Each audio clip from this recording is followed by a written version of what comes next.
Majority Leader. Thank you, Mr. Speaker. I am guided.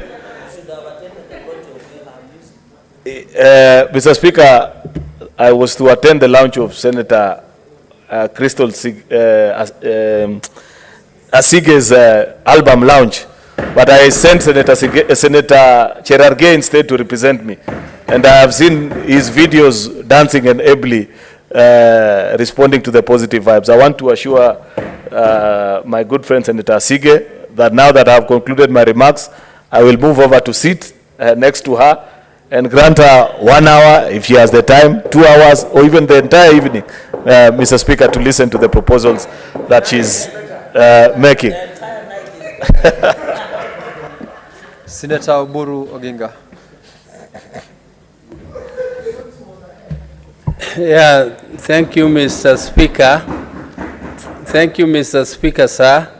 I want to add my voice to the views given by my fellow senators on the speech by His Excellency, the President William Samoei Ruto, to both houses of Senate and National Assembly. And Mr. Speaker, from the very onset, I want to say that I was not very happy. Mr. Speaker, I was not very happy because I did not get what I wanted to get from the President. Mr. Speaker, I expected the President to address the issue which the Majority Leader is saying should not bother us, which is the cost of living. Mr. Speaker, the cost of living is a very, very emotive issue in our country today, and it is an issue which we cannot wish away. Whether we like it or not, it is an issue which must be addressed squarely, Mr. Speaker. Mr. Speaker, the President talked about national values. The national values which is talked about, I think should be done in a practical way, Mr. Speaker.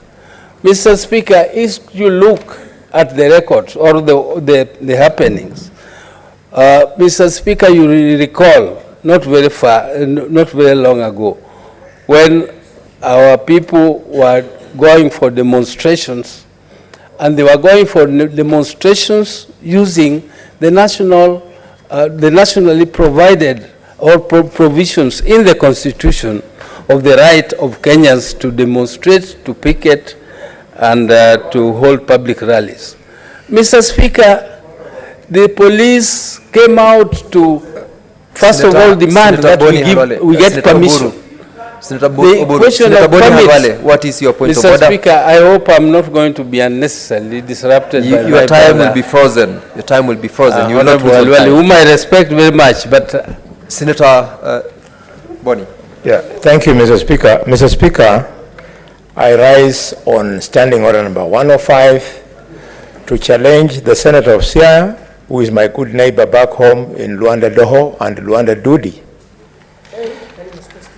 to retract his statement that the President disappointed him because he never mentioned the cost of living.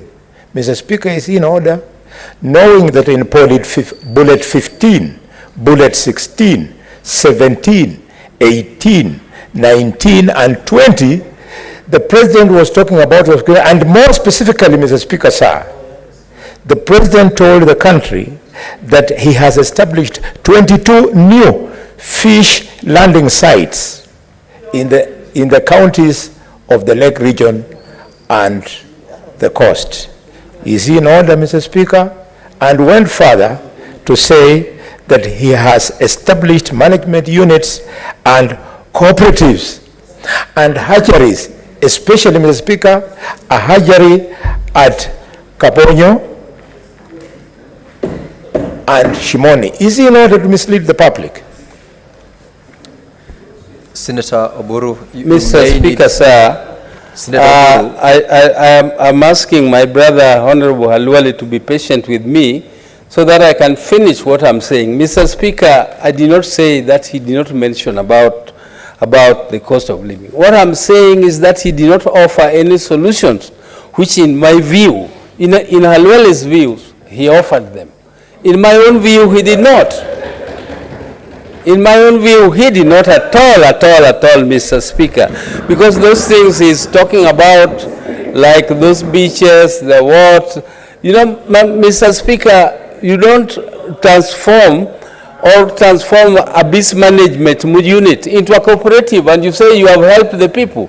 Those are management units which are meant to regulate the fishing. Senator Oburu, there is a point of order and please bear attention to the chair. Mr. Speaker, I don't know why these people... Proceed. Mr. Speaker, sir, I'm standing under standing order number 98. I am standing under order standing number 98. Mr. Speaker, 98. Mr. Speaker, you had given direction, and I want to say you need to use your powers of standing order 121, because you have clearly directed that let us restrict over and again our argument, our reasoning, our presentation within the confines of the State of the Nation address by the President. Mr. Speaker, I want to request even the table office to provide for free both soft and hard copy to members so that they can restrict. Mr. Speaker, is it in order for Senator Oburu Odinga, the youth leader, to mislead the House and defy your ruling? Mr. Speaker, I request that you kick in standing order number 121 for disorderly conduct and be thrown out, Mr. Speaker. Senator Oburu, and listen to the chair, Senator Oburu. Now, earlier on you were in the House when the chair made a ruling to the effect that our debate should be confined to the speech by the President. I know in the course of your contribution, you might say comments outside the speech, but I would like you to make sure that it's within the spirit of the speech by the President and also be parliamentary language. Proceed, Senator Oburu. Yeah, Mr. Speaker, sir, I'm trying to do my best to confine myself within the speech. But, Mr. Speaker, these people on the other side are not being patient at all.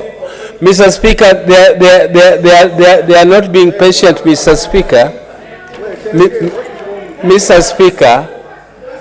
Speaker, because, okay, Honorable Cherargei, please be patient. The Honorable... okay, I withdraw that. I've said Honorable Cherargei. Honorable Cherargei, please listen. I'm restricting myself to what the President said.